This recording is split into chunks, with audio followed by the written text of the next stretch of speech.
The first T's of the Lord Jesus, we see them in John 11:35. They were to release us from death, from corruption, and from bondage, from the ties. Release. He wept at the tomb. Those T's were to release us from death, from corruptibility, and from bondage, from ties, so that we are able to say along with St. Paul, I can do all things through Christ who strengthens me. Philippians 4:13. I can do all things. Once I'm set free, I can do all things in Christ who strengthens me. But if I am tied, my hands, my legs, and my face, I am unable to do anything, even though I'm alive, even though I'm raised by Christ. The church, so vital. The church is the mother that gave birth to you spiritually. Honor your father and mother so that I may bless you and give you life abundant. The church is your mother. And the mother is the teacher. The father is the provider, but the mother is the teacher. That's why the healthiest society is when the father works and the mother raises the children at home. The healthiest. The biggest failure of the Western culture is when they introduced childcare centers. And the government is so keen on providing full support for childcare, but that childcare center is not the biological mother, it's not the real mother, it's just a teacher, a foreigner to that baby who has been scarred for the rest of their life, because they need the mother that carried them in her womb for those 9 months. They need that mother. The mother must be at home, and the government must support that mom to remain at home, to raise a healthy family. But the problem of the Western world, they do not want a healthy family. They want to destroy it, because it is all about individualism, because as an individual, they can conquer and control you. But as a family, the bond is much more powerful. They cannot.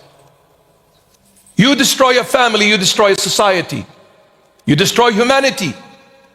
You destroy it, my beloved. You destroy it. Anyway, we need to move on.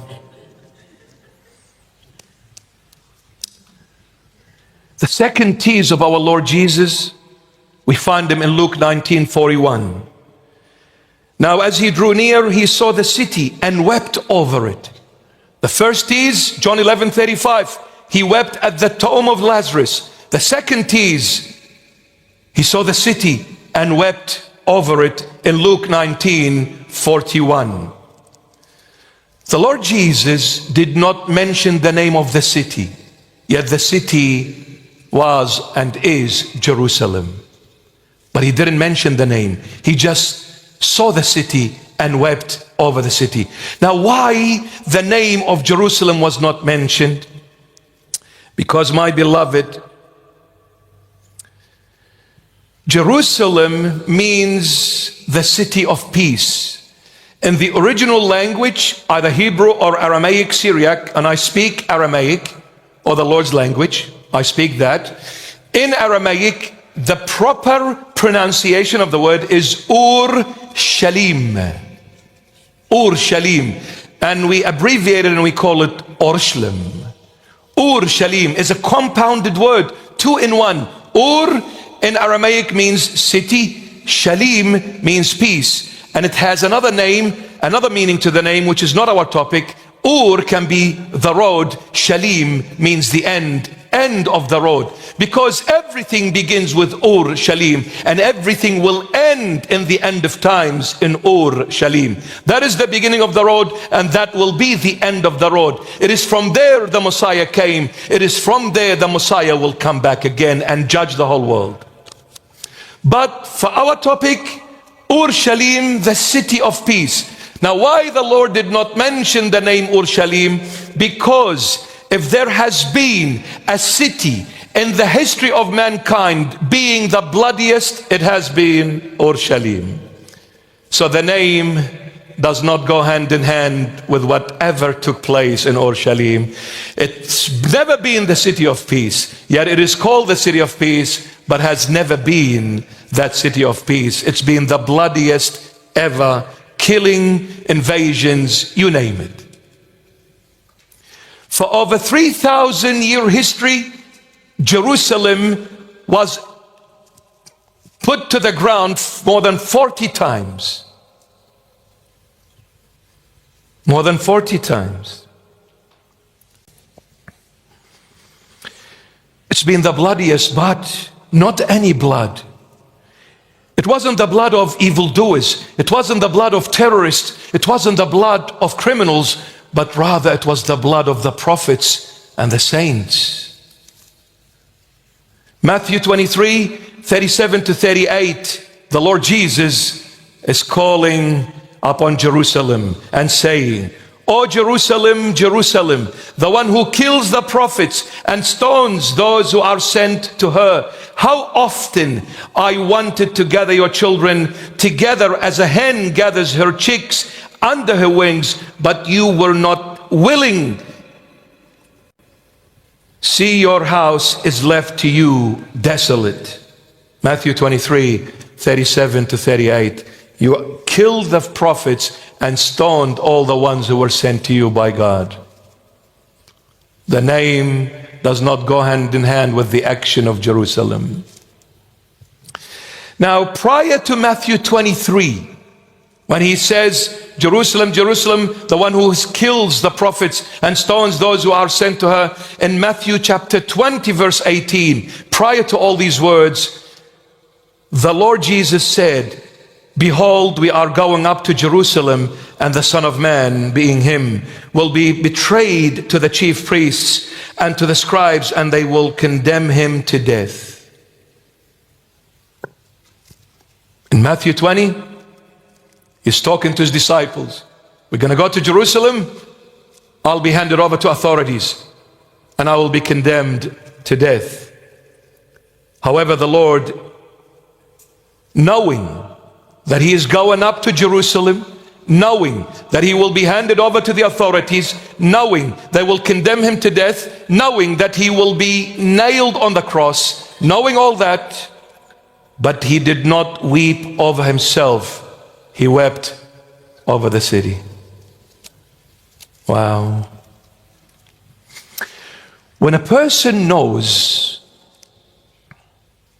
that he's going to a place, and when he gets to that place, he will be humiliated, he will be dragged in the streets, he will be spat on, kicked, punched, ridiculed, and then nailed fully naked on the cross, he would be really heartbroken and very sad to the core. But Christ, knowing all that, rather than weeping on himself, he wept on those who were going to humiliate him and crucify him. Amazing. Amazing. Because the Lord said to this city, "Every blood will be asked from you." And then the Lord mentions two names. Every blood will be asked from you. From the blood of the righteous Abel to the blood of Zechariah, son of Berechiah, or Berachia, whom you murdered between the temple and the altar. Matthew 23, 35. From the blood of righteous Abel to the blood of Zechariah.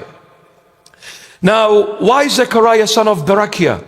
Was he the last martyr? No, the last martyr was John the Baptist, not Zechariah. It was John the Baptist.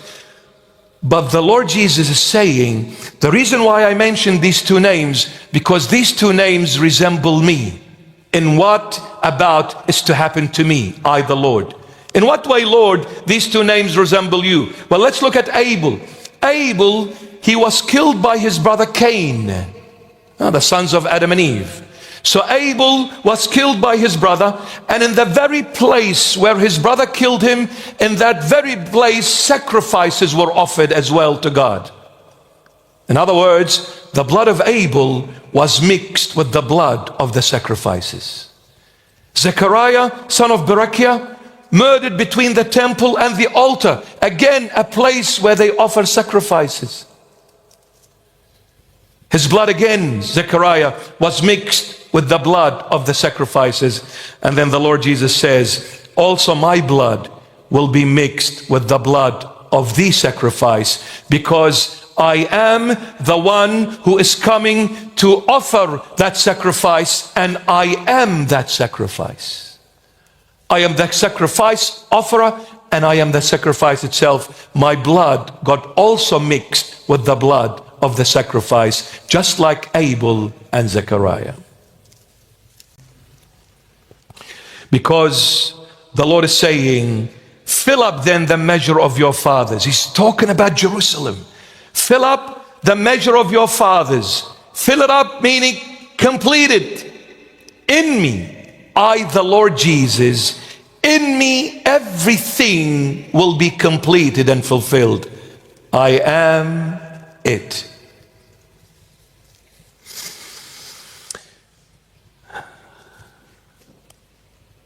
But knowing all this, never wept over himself, he wept over the city. He wept saying, please pay attention. He wept saying to the city, if you had known, even you, Jerusalem, even you, especially in this your day, if you had known, even you, especially in this your day. Luke 19:42. Now what is your day? Palm Sunday. The Lord Jesus entered Jerusalem on what we call Palm Sunday. Hosanna to the one who comes in the name of the Lord. Hosanna to Jesus Christ of Nazareth. Amen. Now, that day was Palm Sunday. Did you know, on this day, the Israelite nation, they would come from all over the world to be in Jerusalem for the Passover feast. The Passover feast. And they would come at least 10 days prior to the Passover feast. And obviously, coming into the Passover, they had to go through the Palm Sunday, the Hosanna, when the Lord sat on the back of the mule and they started singing Hosanna to the one who comes in the name of the Lord.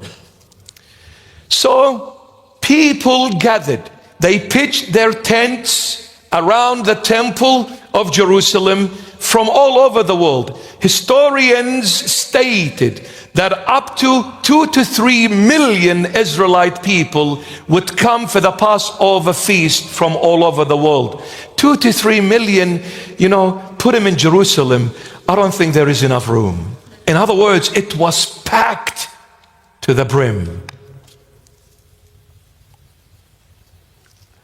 All of these millions, what were they doing and what were they saying on her day, the Palm Sunday? Come, O Messiah, and deliver us. Come, O Messiah, and save us. Come, O Messiah, and have mercy on us. They were praising the Messiah, and at the same time they were preparing the cross to nail the Messiah on it. Jerusalem, Jerusalem, the one who kills all those who are sent to her. How many times I wanted to save you, but you were not willing. The Lord looked at the city of Jerusalem, rejoicing and praising the Messiah. And he is the Messiah, knowing Jerusalem will crucify him. If you were to go down and ask all these hundreds of thousands and millions of people, why are you here? They would have replied and said to you, we are here to beseech the Messiah to have mercy on us. In Luke 19:42, the Lord Jesus is saying to the city, if only you had known who is the one who is addressing you now. If only you had known. You are all praising and shouting, Messiah, have mercy on us. And I am the Messiah. I have come to you to save you, to deliver you, but you will deny me and crucify me. If only you had known who is the one addressing you on your day, this very moment. If you only knew. Because my beloved, if you had known, and he continues, if you had known the things that make for your peace, if you only knew the things that would make your peace possible. I am your peace, Jerusalem. It's not Freemason. It's not secret societies. It's not money. It's not governments. It's not superpowers that you go to now and ask them to come to your rescue. It is Jesus Christ that will give you peace, and is the only one, Jerusalem.